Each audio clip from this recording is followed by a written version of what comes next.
Hello and welcome to another edition of the My First Gig podcast. My name is Dwayne Dugan, I'm your host. It's great to see you again. Unless, of course, this is your first time dropping by, in which case, shouldn't you introduce yourself? Hi, nice to meet you. My name is Dwayne, and here we sit down with some of your favourite comedians to discuss how they got started, their life at the time, and of course, their first gig. We recorded this chat in Whelan's in Dublin prior to Jamali's show, Vape Lord, back in October 2018. He had just finished his run at the Edinburgh Fringe Festival and took the tour on the road, and we'll talk about that. He's back on tour now with his new show, Strip Club at Einstein. I think there's a date in Whelan's coming, so hold on out for that, check that out. And then he's heading all around the UK to Melbourne, to New Zealand, Australia, and finishing off on May 22nd with his show at the Hackney Empire. If I sound a bit strange to you right now in my introduction here, it's I'm a little stuffed up. I'm down in Cove. It's a little island off of Cork in Ireland. It's about 7 feet away from Cork, but it's still an island where my mother lives and where my cat lives. And I've had the cat since I was 12 years old, and I kind of forgot over time that I'm allergic to cats. Yet I've pretty much had cats since before I was 10 years old. And there was a point there where we realised, like, I was told I was allergic to cats, and my mother was like, he'll be fine. Let's make him fall in love with things that can kill him. That's a nice lesson for life, you know, but maybe that made me stronger. But it definitely didn't, because I'm a weak boy, mentally, physically, and in everyday life, willpower and such. But I do like to see my cat, as in May she will turn 20 years old. That's right, 20 years old, which people like to tell me is very old for a cat, but she doesn't seem old, you know. Like, I've seen 15-year-old cats who can't open their eyes, and this cat, you know, she's older, she's got her ailments, but like, she's fine. She just ran up the stairs. She sits here and just like shouts at me and stuff. It's great. And I went online to try and find the oldest cats in the world, right? I wanted to find out what the oldest cats in the world were, so I went straight for the Guinness World Records, and I found this article, although it's from 2014. It says the world's oldest living cat, 24-year-old Poppy, is the new world record holder. And I'm looking at the cat now. It's a nice cat. It looks a bit haggard, but it does look nice. It's standing on a red carpet with a couple of presents, which they're useless. Can't open them. And then what can only be described as the image of a cake formed out of the ends of a couple of tins of food, but like multiple tins, and varied enough that they're different colours so that we can see, you know, that it looks a bit textured and a bit colourful, with candles in the top of it saying 24, which, like, that's not nice. If you're 24, you're like 112 in human years. And it's like, here's 5 different dinners on top of each other, all different flavours, with some candles in it. Like, it's just going to, whether it's 112 in human years or 24 in cat years, it's just going to shit itself anyway. That's not very nice. Oh, what a start to this article. Poppy was born in February 1990. The same month, Nelson Mandela was released from prison. End of paragraph. Sure, that's like an occasion everybody remembers, but it's not what you want to associate with your birth. Where is she? She's from Bournemouth. She's lived through 5 British Prime Ministers, but is now a frail old lady and spends most of her time inside relaxing. Now, it's an old article. It's 6 years old. I don't want to look up how Poppy's doing now, but this does get me sad, because it says here that Poppy won the prize following the death of Pinky, a cat from Kansas who passed away last year at the age of 23. Now, granted, it's the world's oldest living cat, but I guess I didn't realise that when I read it, and I was like, oh no, not only does the cat die, but they take its award away? I was like, no way. I got a little too sad at that. I looked up the oldest cats ever, that ever existed, not just living, and I found this website, oldest.org, right? So I think they should know. Oldest organisation.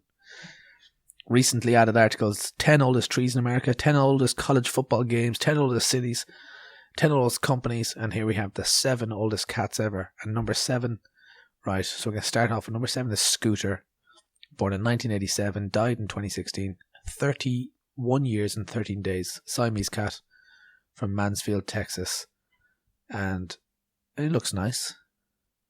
But that's number 7, you know? We've got 6 more here, like 31 years and 13 days Scooter. You just missed out. By a whisker. Oh, thank you. Thank you. So at number 6, that's a fat cat. At number 5, we've got a cat that looks like a wall. At number 4 is Sarah. Sarah looks very angry to be alive. I would be too if I was 33 years old. Number 3, oh my God. Number 3, we've got Grandpa Rex Allen. Like, Google Grandpa Rex Allen. A mixture of a Sphinx and a Devon Rex owned by Jake Perry in Austin, Texas. Oh no. There's got like these little checkboxes and it's like oldest age reached, the breed, the owner, the country of origin, and then the last one, the little tick box, and it says still alive. And this one just says no. Oh, but like I'm looking at this photo. It doesn't look alive when this photo was taken. It's a photograph of a photograph being held by 2 hands, which are probably the oldest hands I've ever seen in my life. Look at that cat. That has seen some things. Oh my God. It says here that your man Jake Perry mentioned in the previous entry. What's he doing to these cats that he's keeping these cats for all a long time? I guess that's nice. It says here that Grandpa's owner is well known for raising long-lived cats, and in an interview, Perry said that he loves his cats so much that he remembers all of their birthdays. I don't know why I'm painting this guy out to be a bad guy. This is who I want to be when I'm older. Here, what? Perry even sent an invitation to President Bill Clinton for Grandpa's 34th birthday, but Clinton could not attend and sent a card with his regrets. 34th birthday, so in 1998. So yeah, whilst Bill Clinton was president, he wrote a letter to a cat to say, I cannot make your party. Sorry about that. The world is mental. Number 2, Cream Puff. Oh no, it's the same man. It's the same hands holding the picture. It's a photo as well, because it's like in a basket with a butterfly. This isn't real. This man has just gone, I have a really old cat. It's like, where is it? I have a painting. Cream Puff. A tabby minx, 38 years and 3 days. That is insane. What's number 1? Number 1 is Lucy, 39 years, from South Wales. It says, while a vet could not confirm Lucy's exact age, the doctor was impressed by how old the cat was and estimated her to be around 172 years. Like 172, you'd be like, here, put me out of my misery, you lunatic. Stop taking my photo for the internet. Born in 1972, died in 2011. Like, that cat was outliving me for a long time. 39 years. I don't know who verified the cats from oldest.org, but the photo here of Lucy, don't mean to put a damper on proceedings, but this is a picture of a dead cat. That cat is not alive. If it is alive, then like it's been hooked up to some machine or something. That cat is not alive. But you know who is alive? Jamali Maddix is alive. Boom! That's how we do transitions here. So I'm going to stop talking about cats. We're going to listen to the chat. As I said, yeah, we recorded this in Whelan's October 2018 before his show. Great show in Whelan's. Oh yeah, it's podcast time, guys. Here we go. It's my first gig with Jamali Maddix. Well, yeah, I mean, I was still writing the show when I was in Edinburgh because I was doing something beforehand. So I was away for like 2 months. So I've still been working on the show up until recently. Even now, I'm still adding little bits here and there, and yeah. You don't think it's ever finished? I mean, yeah. I mean, you get it to a point where you're happy to do it, and you kind of stop writing jokes for it. I think. Sure, yeah. I think, but you can always do stuff new with a joke, but then you kind of always got a. I think there has to come to a point where you go, okay, this group of ideas I'm done with, and even if I come back to it in 5 years or some shit, do you know what I'm saying? But at the same time, I think, you know, there has to come to a point where you go, okay, this is the show now. And I don't think I've got it with this show yet, if I'm being honest with you. Okay, interesting. But I think I'll get it. Yeah, I don't think the show's not there yet. It's good enough, but it's not there. You know, it's not. Sorry about that. It's not there yet. You know, so I'm just wrecking the place. Fuck Wheelers, man. As long as it's your equipment. Yeah, it's only my iPhone though. I haven't dropped your stuff. Is there a moment that you realise, right, I'm now? You're saying you're not at that point yet. Do you know when you reach that point? I guess it's you just know it in yourself. Hello, you're right. You just know it in yourself. And I think there's no sort of like, okay, it's been 6 months, so now it's sure, yeah. Do you know what I'm saying? I don't think there's any method to it. I think you just got to know in yourself where you go, okay. I think it's when you go, okay, I want to move away from these set of ideas, and I want to move on to another set of ideas. That's why I think Edinburgh is a good bookmark, where you go, okay, this is a year now. This is what I've done in a year. Maybe let me try and work on something else for that year. How would you do it now? So you took this show to Edinburgh this year. Yeah. Would you take it there next year or This show? No. No. Would you have a new show ready by next year? Or would you wait for the following maybe? I don't know if I'm going to go back to Edinburgh next year. I might do a work in progress. There's a couple other things I want to do. Because that's what I mean. If you're still kind of, you know, if your head's still in this and like getting it to like the final point. Yeah. I mean, I'll wrap up the shows after I've done the Australian tour. But then how the show was in Edinburgh and how it is now is two totally different shows. You know, because especially in Edinburgh, you're trying to, you know, This Edinburgh was kind of a weird one for me because it made me realize that I try to force a narrative to it, when I think the narrative is just the feeling how I'm writing. And I kind of had realized that, and I'm like, I don't need to do it of like, you know, have the wrap up at the end and go, that's how my mum made me feel, or whatever you know, not saying that's bad. I mean, I wish I could write a narrative. I'm not dissing narrative shows. I think some of my favorite shows have been narrative shows, but at the same time, it's like, I can only, you know, I got to do it my way. My way is just trying to write. My through line is the emotion. So that's what I'm sort of working towards now. So, I mean, I'll wrap up this show after Australia. I think I'll wrap this up. Maybe try and record it, try and lay it down somewhere. Because I'm happy with some of the bit routines on this show. Sure, yeah. So, yeah, I think another 3 routines I need for this to I'm happy with it. And just go back to something you mentioned there. While it's not necessary, obviously, do you feel a pressure? Like I think in general, a pressure, especially for say an Edinburgh show that it needs say like a narrative back it. I did. I don't now.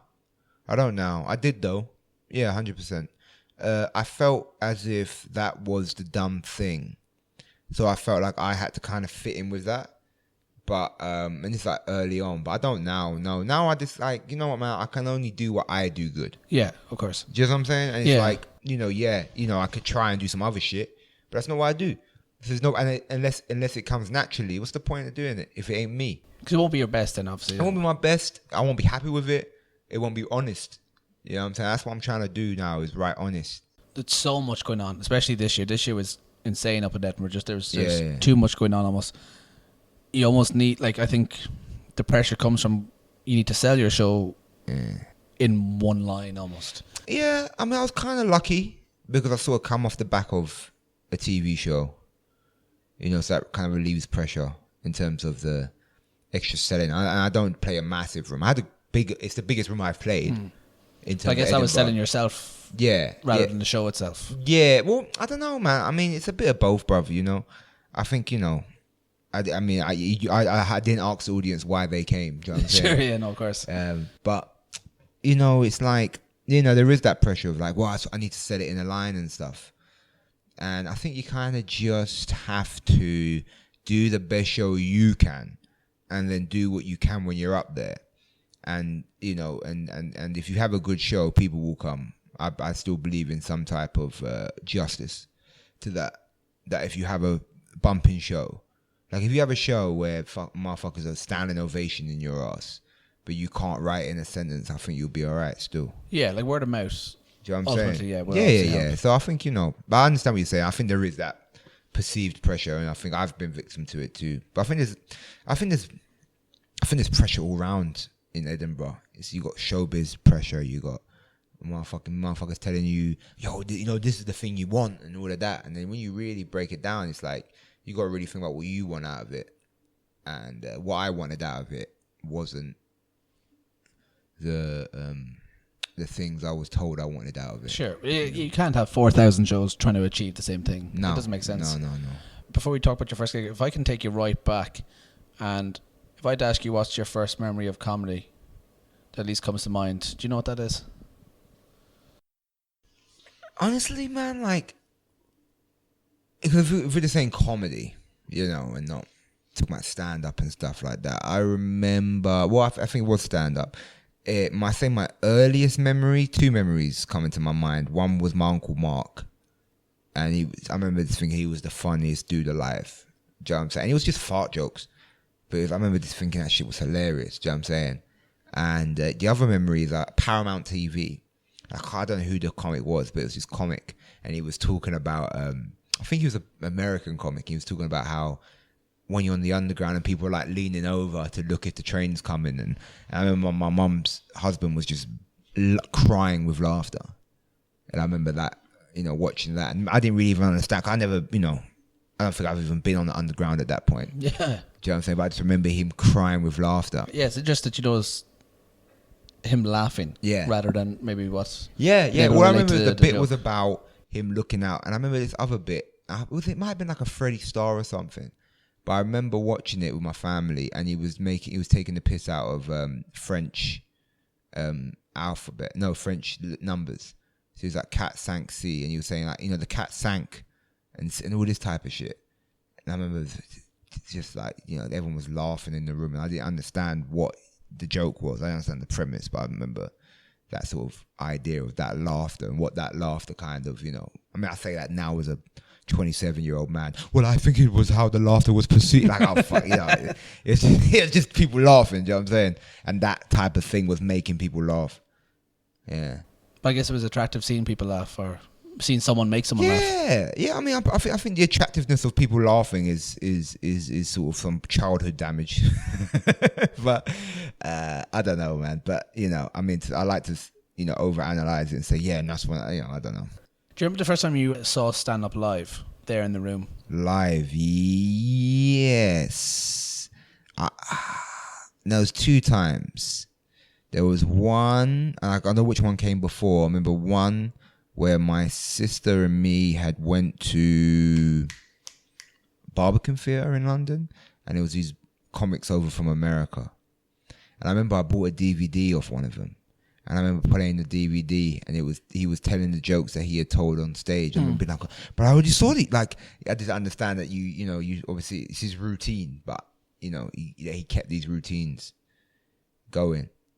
And the other time I saw live comedy, I went to a gig in London. It's a controversial gig. I think it's gone now. It was by a guy called Inky Jones. And he was, you know, it's all politics. I ain't gonna get into why it's controversial, but I remember watching that gig in central London. Yeah. I was with my friend Kendra and Ramon. How long would this be before you decided to do comedy? That's a good question. Not that long, man. Not that long. So it wasn't too long after seeing it that you thought maybe I want to try this? Yeah, maybe months. Okay. Maybe months. That's quite quick, yeah. Yeah, maybe months. I don't think it was years. What made you want to do it? Or think you could? I don't know, you know, man. Like, I know when I initially wanted to do something. Well, do you know, it's weird. And we can get into that when you say first gig, because I've got 2 first gig stories. And a lot of people do, funnily enough. And one I forgot about. We'll get into that in a second. What was the original question, sir? What made you want to try it? Don't know, man. This, you know, I just kind of... I remember when I was young. I mean, it's a story I've told other times, but I could tell it again. I was about 14. I was at my dad's house. I was smoking weed. And I was watching the 100 Greatest Comedians on Channel 4. And then number 4, I think it was number 4 or 5 came on. It was Bill Hicks. And I remember thinking, what the fuck is this? Like, it just shit everything. I was just like, yo, this is crazy. Because it was like, you know what I mean? It was motherfuckers smoking cigarettes, wearing all black, talking about the government. I was like, yo, that's crazy, man. I remember wanting to do that. I remember I wanted that. I don't know what it was, but I wanted that. Okay. I don't say we be political or be whatever. Maybe at that time, probably I thought I was more smart than I was, but I remember I just wanted that sort of, whatever that was, I wanted that, you know? Yeah, because a lot of people say when they first see it on a TV or something, they want to go see it in person. Yeah, it felt normal. Watching it felt like, oh, that's normal. That's normal. Like, it felt right. I can't explain it. It felt something. You know, I felt something. I was like, that's it. That's the thing. I don't know what the thing was. Like, it's hard to explain even. But I remember seeing comedy and being like, woken something. Anyway. Yeah, I remember thinking, that's it. That's the thing. And I remember happy I found it. I was like, that's it. That's the thing. And I don't know if I was looking for it even, but I was like, that's it. That's the thing. That a man on stage or a female, whatever the fuck, you know what I'm saying? Just a person on stage. That's it. Do you see what I'm saying? And that was a big point for me, yeah. So how'd you go about getting a gig then? Because well, I grew up in London, so it was kind of a lot easier. You know? There is like open mics there was around. there was a friend I had called Ao. Shouts to Ao. And he had me, and there was a girl that he knew. And I met AO on this. I'd done this short film years ago. Like when I was young. And I met him on the set. And I remember saying I want to do comedy. So what he did was he had booked the gig. And said, look, we're just going to go watch some comedy. When I got there, he was like, you know you're on. Oh my God. Oh. I put you on. And I went up. And it was all right. But I remember like, wow, like, yeah. Like, you know, he just put me on, man. Like, that's different to being dropped in the deep end. That's thrown in upside down. But it was good, though, because I would never have done it. Like, I respect him for that. Like, he really... Because he knew I wouldn't have done it. Yeah. And so he just said, you're doing it. You know what I'm saying? It was, yeah. Yeah, I owe him a lot, actually. Where was that? It was in King's Cross. A place called Lions Den. And the guy who ran it's passed away now. His name was Tim. Yeah, it was last year. Yeah, he died last year of cancer. And yeah, Tim used to run that gig in King's Cross, and then it moved to Bar Umber in Piccadilly. But I remember I got in was King's Cross. It used to be me, I think Gabriel Bulu. That's why I met my friend Gabriel. I've known Gabriel. I've known Gabriel since I was like 17. I was like 17 at the time. I know Gabriel since I was like 17. That's like 10 years. Fuck me, 10 years now. And you know, guys who I've come up with and that, you know, Darius Davis was there, and James Loveridge, guys I still see around. And you said earlier that you had kind of two first gigs. I'm guessing that's the first one. Yeah, and it's something that someone reminded me of. And now I remember it. I go, fuck, it happened, right? Is basically, I was in primary school. So I must have been a baby, bro. Must have been like 9 or something. Maybe 10. And what happened was there was a talent show. And the two kids I was doing it with, they were doing sketches. And they had wrote me, it was called a DD show. Right, one was called Declan and one was called... Was it Declan and Declan? It might have been Declan and Declan. Both of them called Declan or some shit. And they had that, and they do these little sketches. And they had wrote me into the sketch. I remember, I think I muscled my way. I was like, I want to be on that shit. So they wrote me in the sketch. And I pop out at the end and do a little... Ugh. And one of them... Or somebody, you know, like there's little kids and when they're doing like a show and one of them don't want to go on stage, so they start crying. Yeah. They're like, I don't want to go.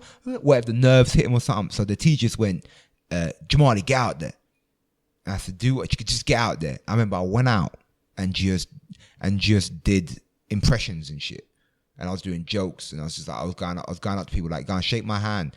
And then I put it back and start dancing. Like, and I was a little fat kid as well. So just imagine this little fat kid. He can't touch this and all this type of shit. And I remember I had this shirt and I flicked my collars up and I was pretending I was Harry Hill and stuff. And bro, do you hear the funny thing? I've never even seen Harry Hill. I just seen a photo and I'm flipping up my collars like I'm Harry Hill. And people were laughing and shit. And I must have like, 3-4 minutes. Well, I was going to ask you about like, how do you go about writing when you haven't done it before? But you've got 2 gigs here of sorts. Nah. The second time with that King's Cross one, I had wrote bits. Okay. Like I had bits. So you had bits, but you hadn't gone out and gotten a gig. No. I wrote something. So that's why, is it AO, do you say? Yeah, AO. That's why he gave you the push, I guess. I guess so, yeah. He just knew I needed to get up. Yeah. But I think I had wrote bits. I think I had bits. I might have riffed a little bit, but I had bits. Yeah. Okay, so what did you do to write then? Just what I thought was funny, and I wrote it down on a piece of paper, and I would watch other comedians and see kind of what a joke structure was. I think that's me looking at it now as a professional comedian. But I don't know. I just wrote and just wrote things I thought were funny. But looking back on it had no structure probably. I haven't seen either. I can't remember what the fuck I was saying. Do you remember anything at all? Any of those early... What, a bit? Just even opening joke or something? Man, I didn't really have one-liners. No, I can't. I think I had one about... No, I can't really remember what I said. I'm sure I got an old notepad somewhere or a piece of paper I could find it. But no, I can't remember, man. It's just that's 10 years ago, so we're talking, what, 2008? Well, yeah, and then I started done that and I didn't do another show for like fucking forever. And then maybe I started picking it back up about 19, 20. 20s when I started taking it seriously. When you went back at 19 or 20, was it like start doing another first time? Yeah. Because obviously every gig almost at that early stage is terrifying. Yeah. I think I've, let's say it's your first 100 gigs. I think even, yeah. So I was still like, fucking dog shit and that. How did you go about, you didn't know about that first show in King's Cross, but how did you go about booking your own first gigs then? Because so I done lines then a lot, and then I'd ask people, and then they put me on the comedy collective. There's like a thing called it's like a Facebook group, and you used to book gigs through that. And someone would see you and say, "Hey, do you want to come do 5 at my gig in Foxville?" And you go, "Yeah, sure," and you go do 5. Do you know what I'm saying? And you kind of word of mouth, and then you kind of speak to people, or you email people, or you know what I'm saying, or you know someone. He goes, "Oh, I run a gig in blah blah blah blah," blah. And you go, "Okay, cool," because so back in then, the London open mic scene was just bubbling, really. Yeah, I think and people might be listening to this who are real historians and be like, "You talking shit," but from what my memory was, it was about to blow up again, because the open mic now has exploded. There's fucking tons of open mics in London, but just when I was coming up, there was a lot, but there was a lot of open micers, but there's not as many as there was now. Do you know what I'm saying? Yeah. But even then, we considered it a lot of them, but there wasn't that many considering now. Do you know what I'm saying? Yeah, even here, the last maybe Crazy. 18 months, 24 months, it's just exploded. So yeah, man, and it was like, so there was gigs, man. There was just gigs. There's gigs everywhere. You could gig maybe 3 times a night if you were on it. Do you know what I'm saying? I was mad. Like, you work, and the gigs were shit. Some of them were shit, man. But you could get up. And then, you start becoming friends with people, and you become like a regular at an open mic. Like, I might know the promoter. Like, there was one club, Jesters. Yeah. Up in the Pear Tree in Farringdon. Jonathan Hearn. Yeah. I like Jonathan Hearn. And they had what the fuck's what's the other guy's name? I can't remember. He's fucking funny as well, but I can't remember his name. But anyway, Jonathan Hearn would book that, and we, must have worked with John, gig for John mad times, and then so it came to a point where I could pop in. Yeah. Do you know what I'm saying? Because that's what happens. You get to that level where you can pop in. So you do so one you gig. Something new that day. You can drop in. Yeah, I can drop in. Go. You know what I'm saying? And there was other little gigs like that, and then I sort of built from that, and I went to Comedy Caf, and I trialed for the Comedy Caf. I had won his new act of the year, the Comedy Caf up in Shoreditch. It's closed down now, sadly. And I used to do there, and then I became a regular there. So I could drop in any Wednesday. So I used to go drop in on a Wednesday. I could do 10 minutes to a real crowd. And I built up there. You know what I'm saying? Just kind of bit by bit, snowball. Bit by bit. Then Top Secret Comedy Club. That started breaking now. So I was going there on a Monday. I could pop, done it a couple of times. He thought he liked me. I could drop in there. So you kind of, you build and build and build, and then you start dropping in. That first gig, so then, how many people are we talking on the bill? Man, that must be like 15, 16. So it's a big one. Yeah, 5-minute spots, I'm guessing. Yeah. That's it. Yeah. And a lot of them had a lot of these open mics when I was coming up were fucking just. Can I swear on this podcast? Yeah, I think I broke that seal. But there'll be tons of people. Tons. I remember there'll be like 15 people on the bill easily. Easily 15 people on the bill. And what stage does AO let you know that actually you're on? I think I had got there and said, "You know what, I fancy going up." And AO was like, "Don't worry, you're already on."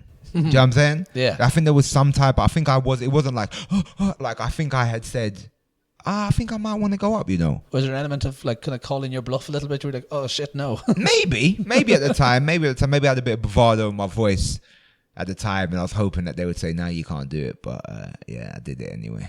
Do you remember who was hosting that night? A guy called Tyrone Atkins. He used to host Lions Den. He wasn't a host in the later years, but he's not. When you know you're next.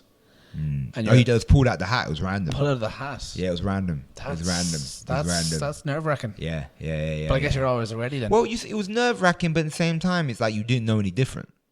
That was just what it was. You got to pull off the band-aid and Yeah, it's mad. Do you know what, bro? You're making me think about some shit, bro. Because I ain't, when I ain't thought about this forever. Because I feel like when you do comedy, especially when you become professional, it just becomes normal now. Do you know what I'm saying? Yeah. Like, I've been doing this for a long time now, in terms of the grand scheme of things. Sure, yeah. Basically, I grew up doing it. Because, taking 19, 20, maybe pivotal 18. Years, like. Maybe 18, I was hanging around the comedy clubs. Do you know what I'm saying? Like, that was my pivotal years. And I wasted it. No, I'm joking. But no, you know what I mean? I grew up in the comedy clubs, really. I just grew up around it, like. So it became normal. Like, I don't, So it's hard to think, when I was then. Because, I was just, I'm me now. But, yeah, man, it's kind of fun still. And any memories of being on stage that night? It went okay? Yeah, I remember it being fine. It was being fine. It was fine. It was fine. It wasn't nothing really to call home about. What was it like getting your first laugh then? Like when you're going back and you're sitting and there's that joke about being on the tube and you're sitting on the couch laughing, and now people are reacting to you. It wasn't even the laughter. I mean, there was elements of the laughter, like I enjoyed that, but it's just I don't know what it was, but I just liked it. I just liked it, I just liked doing it, and it wasn't sort of out of this thing of like, I love all the attention, because I'm not really like that personally. Like a person, I don't really like attention and shit. Do you know what I'm saying? Like, but it was just, I don't know what it was, man. It just felt right, I think there's a certain, it felt like an uncomfortableness had been relieved of me in a weird way. Okay. That's very personal to say, but I feel like an uncomfortableness has been relieved of me. And I really felt right. Do you know what I'm saying? Even when it's bad, it felt right. Yeah. Do you know what I'm saying? No, it just feels right to do it. I guess it's without making it sound pretty, it's what you're kind of made to do. Yeah. Maybe. And if you're not doing it, then... Yeah. Maybe. But I just don't know. I just felt like... I just remember thinking, okay, that's me. It's me now. That's just... I thought I've just always done it now. And Tyrone says your name. Yeah. You now have to go up. Yep. Short walk to the stage. Yep. Short. Very short. Too short. If you today, sitting there, can go back, quickly pull yourself to the side. You're about to go up now and do your first 5 minutes, and you're here 10 years later. What do you think you'd say to yourself if you could go back and offer 17-year-old Jamali advice?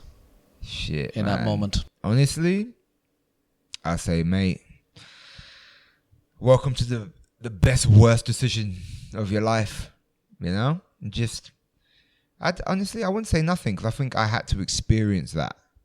Do you know what I'm saying? And I think not knowing is part of the fun of it. Yeah. Because I think in life we kind of, you get bogged down a bit with this stuff. But what's gonna happen? And you go, whatever happens. That's it. That's the experience you had. So get something from it. You know what I'm saying? And you out here worrying. But what about tomorrow? Are you in tomorrow today? So what the fuck you give a shit about tomorrow? You might not even make it. You know what I'm saying? Like, enjoy now. Worrying about tomorrow and the future and 10 years and all of that, man. But because that moment you have being up there, you ain't never gonna get that again.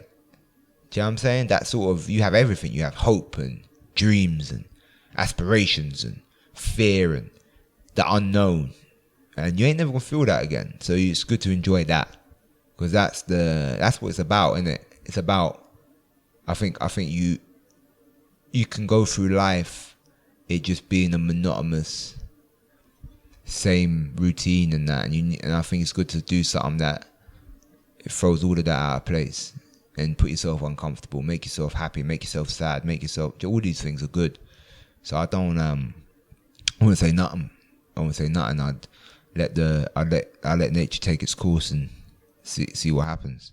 I'll probably be cringing at the side thinking like, what the fuck are you saying? But that's nothing wrong with that. It's been great chatting your first gig. Thank you very much. Well, thank you very much for having me, brother. Appreciate no problem. It. All right. And that's that. Jamali Maddix, my first gig in the can. Guys, thank you so much for listening. Thank you for tuning in. Thank you for staying tuned in. Hope you enjoyed the chat. If you haven't heard the past chats in the archives, James Acaster, Ardla Hannon, Reggie Hunter, Laura Lex, Catherine Bohart, Stuart Goldsmith, and many more to come over the next couple of weeks. Be sure to keep in touch with us and find out who's going to appear next Wednesday before anybody else by following the show at My First Gig Pod on Facebook, on Instagram, and on Twitter. If you enjoyed the show and you're still listening, it's early days. We're episode 7. I say this almost every week, but please just head on over to Twitter, head on over to your Instagram stories, and just put out a post saying, really enjoyed the episode, maybe you should check it out. That's how we get the word out here. That's how other people hear it. The more people who hear it, the more acts are inclined to do it. The better guests I get for you, the better fun you have on a Wednesday, and we all just have a good time. Jamali Maddix is on tour now. He is tonight, if you're listening to this closely, and you are in Leicester or nearby, head on out to Leicester. We got Nottingham, we got Southampton, we got Shrewsbury, we got Wolverhampton, York, Sheffield, Liverpool, Leeds, Bath, Cambridge, Norwich, Glasgow, Edinburgh, Tyneside, Bristol, Birmingham, before heading off to Australia, to New Zealand, back to Australia, and then finishing off at the Hackney Empire in May. So guys, check that out. JamaliMaddix.com for tour dates. Follow him online. And you know what? If you liked him and give him a follow, say, hey, just following you after hearing you on the My First Gig podcast. That lets them know that the podcast was good. It's all about trust here, guys. If you liked it, let's build some trust. If you've enjoyed me and you'd like to hear more from me, then follow me across all the socials at Dwayne Dugan, DuaneDoogan. If you're in Dublin, come down to Cherry Comedy on a Monday. Let's get out there and do it. You know, we don't want to just be lying around here wondering what the hell is this all for. And on that somber note, no, I won't let you go with that. Guys, go away, have a great week. We'll see you next week, next Wednesday, for episode 8. Thank you so much for tuning in. Go high five someone, and we'll see you again soon. Cheers, guys. Thank you. Bye. It's the My First Gig podcast. Whoa. You've just listened to the My First Gig podcast with Dwayne Dugan. New episode every Wednesday. You've been listening to a Cherry Podcast Network production.